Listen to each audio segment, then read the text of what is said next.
নমস্কাৰ। আমি অসম ৰাজ্যিক অংগনবাদী কৰ্মী সহায়িকা সন্থাৰ তৰফৰ পৰা সমগ্ৰ অসমৰ সমূহ বান্ধৱী, সমূহ ৰাইজ, সমূহ CI2 কমৰেডসকললৈ আন্তৰিক অভিনন্দন জ্ঞাপন কৰিছোঁ। আমি পুনৰবাৰ ফেচবুক যোগে আমি আপোনালোকক অৱগত কৰিব বিচাৰিছোঁ। ফেচবুক লাইভত আমি পুনৰবাৰ আহিবলৈ আমি বাধ্য কৰাইছে এই চৰকাৰে। আপোনালোকে সকলোৱে জানে দীৰ্ঘদিনীয়া আমাৰ এই মাননী বৃদ্ধিৰ দাবী। যোৱা 12 অক্টোবৰত সঞ্চালক মহোদয়ে এই মাননী বৃদ্ধিৰ প্ৰস্তাৱটো চৰকাৰলৈ প্ৰেৰণ কৰিছিল। এই মাননী বৃদ্ধিৰ প্ৰস্তাৱ আমি আশাৰে বাট চাই আছিলোঁ যে যোৱা বিধানসভা অধিৱেশনত আমাৰ এই বাজেটৰ সময়ত অংগনবাদী কৰ্মী সহায়িকাৰ সঞ্চালকে দিয়া প্ৰস্তাৱটো আলোচনা কৰি আমাৰ মাননী বৃদ্ধিৰ প্ৰস্তাৱটো চৰকাৰীভাৱে ঘোষণা কৰিব বুলি আমি আশাৰে বাট চাই আছিলোঁ। বিধানসভা সমষ্টিত 7জনকৈ বিধায়কে এই প্ৰস্তাৱটো উত্থাপন কৰিলে। আমি ভাবিছিলোঁ যে এই প্ৰস্তাৱটো আলোচনা বিলোচনা সমালোচনাৰ মাধ্যমেৰে গৃহীত হ'ব বুলি, কিন্তু এই আশা আমি নাপালোঁ। গতিকে আমি বাধ্য হৈ চৰকাৰৰ এই নিৰ্লিপ্ততা, নিষ্ঠুৰ চৰকাৰৰ মনোভাৱ জানি আমি পুনৰ ৰাজপথত ওলাবলৈ বাধ্য হৈছোঁ। যোৱা 26 তাৰিখৰ পৰা আমি সচলত 17 তাৰিখলৈকে, 26 ফেব্ৰুৱাৰীৰ পৰা 17 মাৰ্চলৈকে আমি 21 দিন সচলত দিনে ৰাতি আমি অসহযোগ আন্দোলন কৰিছোঁ। এটাই দাবী, 12 অক্টোবৰত সঞ্চালকে চৰকাৰলৈ প্ৰেৰণ কৰা প্ৰস্তাৱটো মানি এই মাননী বৃদ্ধিৰ প্ৰস্তাৱটো গৃহীত কৰক। কিন্তু এই ব্যৱস্থা নকৰাৰ ফলত আমি 21 দিন আমি দিনে ৰাতিয়ে আমি সচলত মহৰ কামোৰ খাই নানান্ত অসুবিধা, চৰকাৰৰ গৰিহণা, পুলিচ প্ৰশাসনৰ বাধা নেওচি সমগ্ৰ অসমৰ বান্ধৱীসকলে প্ৰায় 33খন জিলাৰ পৰা সমূহ বান্ধৱীসকলে সহযোগিতা আগবঢ়াইছে। এই আন্দোলনত আমি অসম ৰাজ্যিক অংগনবাদী কৰ্মী সহায়িকাৰ তৰফৰ পৰা সংগ্ৰামী অভিনন্দন জনাইছোঁ। কিন্তু এই চৰকাৰৰ এই নিৰ্লিপ্ততাৰ কাৰণে এই মাননী বৃদ্ধিৰ প্ৰস্তাৱটো গৃহীত নকৰাৰ ফলত আমাৰ সন্মানীয় মন্ত্ৰী, মহিলা ও শিশু কল্যাণ মন্ত্ৰীৰ সন্মানীয় অজন্তা বাইদেউৰ নেতৃত্বাধীন চৰকাৰৰ নিৰ্লিপ্ততাৰ কাৰণে আমি বাধ্য হৈ যোৱা 22 তাৰিখে আমি ৰাজ্যিক কমিটিৰ বৰ্ধিত সভা আমি কৰিছোঁ। এই বৰ্ধিত সভাত 33খন জিলাৰে বান্ধৱীসকলে সহযোগিতা আগবঢ়াইছে, আহিছে, উপস্থিত হৈছে। প্ৰায় 350 বান্ধৱী উপস্থিত আছিল। উপস্থিত থাকি আমি আলোচনাৰ মাধ্যমেৰে সকলোৰ সন্মতি ক্ৰমে আমি এই অসহযোগ আন্দোলনৰ পৰ্যায়টো আমি এই হিচাপে সিদ্ধান্ত কৰিলোঁ। সেই সিদ্ধান্তবিলাক আমি এই ফেচবুক মাধ্যমেৰে আমি ৰাইজক, আমাৰ শিশু হিতাধিকাৰীসকলক, সমূহ বান্ধৱীক আমি অৱগত কৰিব লৈছোঁ যে যোৱাকালিৰ সিদ্ধান্ত হ'ল আমাৰ আজি যদি আমি এই লোকসভা নিৰ্বাচন আহি আছে, আমাক মন্ত্ৰী মহোদয়ে 3 তাৰিখে আলোচনা যাওঁতে সেই একেষাৰ কথা ক'লে যে আপোনালোকৰ এই লোকসভা নিৰ্বাচন আহি আছে, আপোনালোকে ধৈৰ্য ধৰক, আপোনালোকৰ দাবী মানিব লগা আমি কৰি দিম, মানিম, কিন্তু কেতিয়া কৰিব সেই প্ৰশ্নটো আছে আমাৰ। সেই কথাটো আমি লক্ষ্য ৰাখি, আমি সঞ্চালক মহোদয়ৰো কথাত লক্ষ্য ৰাখি আমি যোৱাকালি আমি সিদ্ধান্ত কৰিলোঁ যে আমি শিশুসকলৰ প্ৰতি, অভিভাৱকসকলৰ প্ৰতি লক্ষ্য ৰাখি আমাৰ কেন্দ্ৰৰ কাম কাজৰ পৰা আমি বিৰত আছিলোঁ প্ৰায় 21 দিন। গতিকে যোৱাকালি আমি সিদ্ধান্ত কৰিছোঁ যে আমি কেন্দ্ৰটো খুলি আমাৰ শিশুসকলক আমি প্ৰাক প্ৰাথমিক শিক্ষাটো প্ৰদান কৰিম। কিন্তু তাৰ লগতে আমি নিশ্চয় ক'ম, কোনো পোষণ টেকাৰ আমি নকৰোঁ, BLOৰ কাম নকৰোঁ, কোনো অফিচৰ লগত কোনো যোগাযোগ নকৰোঁ। যদি আজি আমি আমাৰ প্ৰকল্প বিষয়াৰ পৰা যদি আমাক খাদ্য যোগান ধৰে কেন্দ্ৰত, তেনেহ'লে আমি শিশুসকলক টেক হোম ৰেচনটো আমি বিতৰণ কৰাৰ কাৰণে আমি প্ৰস্তুত আছোঁ। এই কথা আমি সঞ্চালক মহোদয়কো যোৱাকালি জনাইছোঁ। সঞ্চালক মহোদয়ক এটাই কথা কৈছোঁ, আমাৰ যি বস্তু অন্যান্য সামগ্ৰীও এই সময়ছোৱাত যদি যোগান ধৰে তেনেহ'লে আমাক কেন্দ্ৰত যোগান ধৰিব লাগিব। আমি কোনো অফিচত আমি যোৱাৰ ব্যৱস্থা আমাৰ নাই, আমি সেই সিদ্ধান্ত লোৱা হৈছে। গতিকে আমি আশা কৰিছোঁ সমগ্ৰ অসমৰ বান্ধৱীসকলে আমাৰ লগত সহযোগিতা আগবঢ়াব। কোনো পোষণ টেকাৰ কোনো BLOৰ কাম নকৰোঁ, কাৰণ আজি BLOৰ ক্ষেত্ৰত আজি BLO হেৰিয়ে DC ছাৰে হওক অন্যান্য BLO অফিচাৰসকলে কৈছে আপোনালোকৰ এই BLOৰ কামটো কৰি দিব লাগিব, আপোনালোকে অংগনবাড়ী কৰিলে কৰিব নকৰিলে নাই।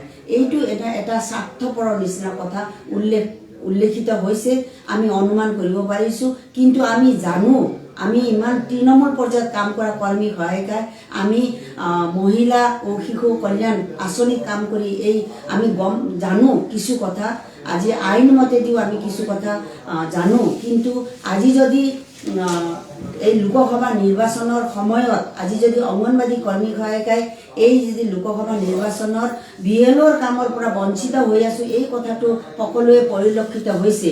যদি BLO অফিচাৰ DC ছাৰে যদি এই ব্যৱস্থা যদি কৰি দিয়ে, আমাৰ এই মাননী বৃদ্ধিৰ প্ৰস্তাৱটো যদি চৰকাৰীভাৱে ঘোষণা কৰাৰ ব্যৱস্থাটো যদি কৰি দিয়ে, নিশ্চয় কৰাৰ সুযোগ আছে। আমি ইমান এটা লক্ষণীয় নহয়, কিন্তু আপোনালোকেতো জানে। গতিকে এই যদি কৰি দিয়ে আমি BLO কাম কৰিম, আমি কাম কৰাত আমাৰ কোনো আপত্তি নাই। কিন্তু এই মাননী বৃদ্ধিৰ প্ৰস্তাৱটো গৃহীত নকৰাৰ বাবেহে আজি এই অবাঞ্ছনীয় কাম আমি কৰিব লগা হৈছে। এনেকুৱা চৰকাৰৰ নিষ্ঠুৰ নিৰ্লিপ্ততাৰ কাৰণে আমি চৰকাৰক ধিক্কাৰ জনাইছোঁ। কিন্তু আজি সমগ্ৰ অসমৰ ৰাইজেও চৰকাৰক নিশ্চয় গৰিহণা দিছে, আমিও দিছোঁ ৰাজ্যিক সংগঠনে। গতিকে আমাৰ পেটৰ তাৰণা বৰ্তমানৰ যি জুই চাই ব্যৱস্থা, এই অৱস্থাৰ সময়ত আমি সামান্যতম মাননী বৃদ্ধিৰ কথাটো আমি উল্লেখ কৰা হৈছিল। এই ক্ষেত্ৰত চৰকাৰৰ নিৰ্লিপ্ততাৰ কাৰণে আজি এই হ'বলৈ পাইছে। নিশ্চয় সঞ্চালক মহোদয়ে যি প্ৰস্তাৱ আমি দিছিলোঁ সঞ্চালক মহোদয়, যে খাদ্য বস্তু অন্যান্য সামগ্ৰী যি কাৰ্যালয়ৰ পৰা যোগান ধৰে কিন্তু কেন্দ্ৰত যোগান ধৰিব লাগিব। আমি আমাৰ বান্ধৱীসকলক আহ্বান জনাইছোঁ, আমি যি প্ৰস্তাৱ দিয়া হৈছে এই প্ৰস্তাৱটো যোৱাকালি লোৱা প্ৰস্তাৱটো গৃহীত কৰিব।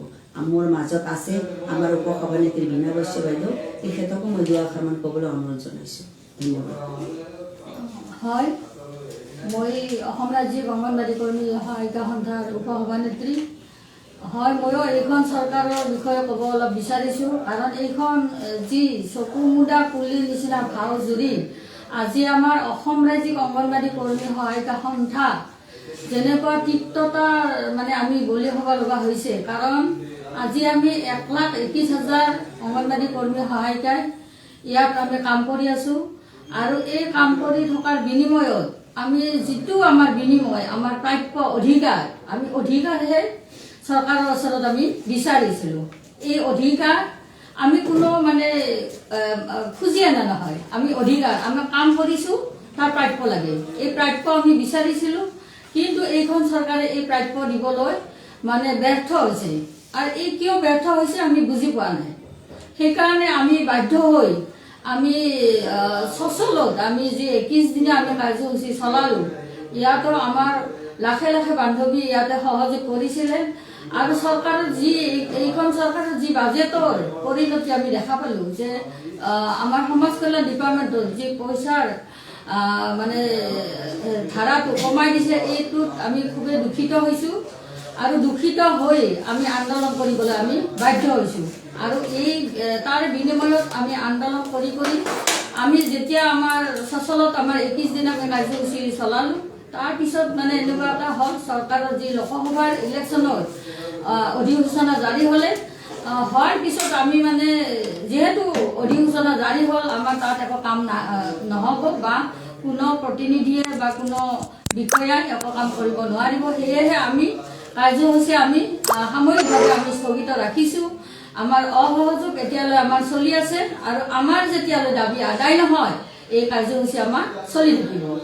আৰু এই কাৰ্যসূচীৰ বিনিময়ত আমি অসহযোগ কাৰ্যসূচীৰ বিনিময়ত আমি কোনো পচন্দ নকৰোঁ, কোনো আমি BLO নকৰোঁ। আৰু যদি আমাক এইবিলাক কৰাবৰ কাৰণে বাধ্য হয়, তেতিয়াহ'লে আমি ইলেকশ্যন কমিশ্যনাৰ অফিচাৰকো আমি তেখেতক এটা অনুৰোধ জনাম, তেখেতো আমাৰ হকে কলম লিখক যে এওঁলোকৰ যিখিনি মাননী বৃদ্ধি কৰাৰ বাবে দাবী জনাইছে এই দাবীটো পূৰণ কৰক আৰু যদি পূৰণ কৰি দিয়ে তেখেতসকল আমি জানিব পৰা মতে তেখেতসকলে পাৰে এইখন চৰকাৰে পাৰে আৰু সেই যদি পাৰে তেতিয়াহ'লে এইখিনি কাম কৰক আমি কাম কৰিবলৈ সাজু আছোঁ আৰু আমি কাম কৰাৰ কাৰণে আমি অংগনবাড়ী কৰ্মী সহায়িকা ওলাই আহিছোঁ আৰু আমি কাম কৰিমেই আৰু আমি যি এতিয়া মানে আমাৰ অংগনবাড়ী কেন্দ্ৰ খোলাৰ আমি সিদ্ধান্ত লোৱা হৈছে আমি যিহেতু আমাৰ শিশুখিনিয়ে আমাক একো তেখেতসকলে আমাৰ একো অনিষ্ট কৰা নাই আৰু তেখেতসকলৰ মংগলৰ কাৰণে শিশুখিনিৰ আমি চেণ্টাৰ অকল অংগনবাড়ী চেণ্টাৰটো খুলি শিশুখিনিৰ যিখিনি শাৰীৰিক মানসিক বা প্ৰাক প্ৰাথমিক শিক্ষাখিনি আমি দিবলৈ আমি সিদ্ধান্ত লৈছোঁ এইখিনি কৰিম আমি আৰু এইখিনি কৰাৰ কাৰণে আমাৰ যোৱাকালি যিখন বৰ্ধিত সভা অনুষ্ঠিত হৈছিল এই সভাত আমি এইখিনি আমাৰ সিদ্ধান্ত লোৱা হৈছে আৰু এই সিদ্ধান্ত মৰ্মে আমি যিখিনি আমি মোবাইলবিলাকো আমি কাম নকৰোঁ আমি হয়তো অফিচত আমি জমা দিয়াৰো আমি এটা সিদ্ধান্ত কৰিছোঁ কাৰণ প্ৰায়ভাগ মোবাইলে বেয়া আৰু যিহেতু বেয়া আমি যিহেতু কাম নকৰোঁ সেইকাৰণে আমি অফিচত জমা দিয়াৰ সিদ্ধান্ত লৈছোঁ আৰু আমি এইখিনি জনাবলৈ লৈছোঁ যে আমাৰ যদি এই দাবী পূৰণ নহয় আৰু দাবীটোতো অকণমান এইখিনি চৰকাৰে কিয় দিব পৰা নাই সকলোৱে মানে প্ৰতিটো সংগঠনে প্ৰতি ৰাইজে মানে আমাৰ যিবিলাক আমাৰ শিশুসকলৰ আমাৰ এৰিয়াৰ হিতাধিকাৰী আছে তেখেতসকলে মন্তব্য কৰিছে যে এইখিনি অলপ পইচা চৰকাৰে দিবলৈ কিয় টান পাই আছে এইখিনিতো তেখেতসকলে দিম বুলিলে দিব পাৰে কিন্তু এইখন চৰকাৰে চকু মুদা পুলিৰ ভাউজৰি আমাৰ মানে অধিকাৰৰ পৰা আমাক বঞ্চিত কৰি ৰাখিছে সেইকাৰণে আমি এইখিনি আমি শিশুসকলৰ কামখিনি কৰি পেলাই আমি চেণ্টাৰটো খুলি এইখিনি কাম কৰিম অন্যথা আমি একো কাম নকৰোঁ আৰু যদি আমাক এইবাৰ এই ইলেকশ্যনৰ আগতো একো কাম নকৰে আমাৰ ইলেকশ্যনৰ ৰিজাল্ট 4 জুনত নিশ্চয় দিব তাৰপিছত আমি এসপ্তাহ বাদ চোৱাৰ পিছত আমি নিশ্চয় দিছপুৰ কাৰ্যসূচী আমি ল'ম আমি সিদ্ধান্ত লৈছোঁ দিছপুৰ কাৰ্যসূচী আমি ল'মেই আৰু ইয়াৰ পিছতো যদি একো নহয় দিছপুৰ কাৰ্যসূচী লোৱাৰ পিছতো যদি একো নহয় তেতিয়াহ'লে আমি এই লোকসভাৰ ইলেকশ্যনত আমি EVM-ৰ যোগেদি আমি এক শাকনি দিয়াৰ কাৰণে আমি বাধ্য হ'ম এইখিনি মই ক'বলগীয়া ধন্যবাদ আমাৰ উপসভানেত্ৰী বাইদেউ আমাৰ মাজত আছে সহ সম্পাদিকা কল্পনা দেৱী বাইদেউক মই দুআষাৰ ক'বলৈ অনুৰোধ জনাইছোঁ নমস্কাৰ মই অসম ৰাজ্যিক অংগনবাড়ী কৰ্মী সহায়িকা সন্থাৰ সহকাৰী সম্পাদিকা আমাৰ এতিয়া দীৰ্ঘদিনীয়া ধাৰাবাহিক আন্দোলন চলি আছে এতিয়াও আমাৰ অসহযোগ চলি আছে কিন্তু যোৱাকালি আমাৰ সভাত এটা সিদ্ধান্ত লোৱা গ'ল যে আমি এতিয়া অধিসূচনা জাৰি কৰা হেতুকে আমি আচলতে এইখিনি সময়ত প্ৰতিবাদ কাৰ্যসূচী ল'লেও আমাৰ দাবী আদায় নহ'ব বুলি এটা শুনিছোঁ সেইকাৰণে আমি কেন্দ্ৰখিনি যোৱাকালিৰ পৰা কেন্দ্ৰ খোলাৰ সিদ্ধান্ত লৈছোঁ কিন্তু ল'লেও আমি পচন ট্ৰেকাৰ BL-ৰ কাম বা MPR অফিচত কোনো ৰিপৰ্ট নিদিয়া যিকোনো ৰিপৰ্ট আমি নিদিওঁ সম্পূৰ্ণ অসহযোগ আমি মানি চলিম এই হিচাপে আমি সিদ্ধান্ত লৈছোঁ আমি এতিয়া কেন্দ্ৰসমূহ খুলিম কিন্তু পচন ট্ৰেকাৰ সম্পূৰ্ণ বন্ধ ৰাখিম আৰু BL-ৰ কামৰ ক্ষেত্ৰতো আমাক এতিয়া বহুত প্ৰেছাৰ দিছে BL-ৰ কামৰ কাৰণে কিন্তু BL-ৰ কাম আমি অংগনবাদী হিচাপেহে BL-ৰ কাম পাইছোঁ BL হিচাপে আমি অংগনবাদীৰ কাম পোৱা নাই বহুতে আমাক এতিয়া ভয় দেখুৱাইছে যে আমাৰ অংগনবাদীৰ চাকৰি যাব BL-ৰ কাম নকৰিলে BL-ৰ কাম নকৰিলে আমাৰ অংগনবাদীৰ চাকৰি কিয় যায় কাৰণ আমি অংগনবাদীৰ কাৰণে আমাক এক্সট্ৰা এটা কাম দিছে BL জাপি দিছে সেইটো তেনেকুৱা অৱস্থাত আমাৰ আমি ইমান চিন্তা নকৰোঁ কাৰণ আমাৰ 6,500 টকাৰে এগৰাকী কৰ্মীয়ে চলিব লাগে আৰু 3,250 টকাৰে এগৰাকী সহায়িকাই চলিব লাগে ইমান মুদ্ৰাস্ফীতিৰ সময়ত আমি এই মাননিৰে কাম কৰিব নোৱাৰোঁ আচলতে যদিও আমাক বছৰত ইলেকশ্যনৰ নামত BL-ৰ নামত 7,000 টকা এটা দিয়ে সেইটোৰে আজি আমি চিন্তা কৰিলে নহ'ব কাৰণ আমাৰ 1,21,000 কৰ্মী সহায়িকাৰ চিন্তা আমি কৰিব লাগিব আৰু সেই হিচাপে আমি BL-ৰ কাম এবাৰ আমি নকৰোঁ বুলি সিদ্ধান্ত লৈছোঁ কাৰণ চৰকাৰে যেতিয়া আমাৰ 26 তাৰিখৰ পৰা 17 মাৰ্চলৈকে যি 21 দিনীয়া দিন ৰাতি জোৰা সচলত কাৰ্যসূচী লৈছিলোঁ তেতিয়া আমাক চৰকাৰৰ ফালৰ পৰা এজন প্ৰতিনিধিও নপঠালে খবৰ লোৱাৰ বাবে এনে দুখ লগা পৰিৱেশ হৈ গৈছে আমাৰ কাৰণ যিখন চৰকাৰে মহিলাৰ নামত ইমান আঁচনি উলিয়াইছে, মহিলাৰ দুখ কষ্ট বুজি আত্মসহায়ক গোট, লাখপতি বাইদেউ, অৰুণোদয় এনেদৰে বিভিন্ন আঁচনি প্ৰস্তুত কৰিছে, কিন্তু আমাৰ অংগনবাদীসকলে যিসকলে কাম কৰি আছে তেওঁ ইমান কম মাননিৰে কাম কৰিছো, কিন্তু সেই অংগনবাদীসকলৰ দুখ তেওঁলোকে এবাৰো নুবুজিলে বা তেওঁলোকে এবাৰ চেষ্টা নকৰিলে যে অংগনবাদীৰ কেনেকেনো চচলত ইমান কষ্ট কৰি আছে এবাৰ খবৰ এটা লওক। তেওঁলোকে দিব নোৱাৰে বাৰু, নালাগে, আমি মানি লৈছো, কিন্তু তেওঁলোকে এবাৰ খবৰ লোৱাটো উচিত আছিল বুলি আমি ভাবো।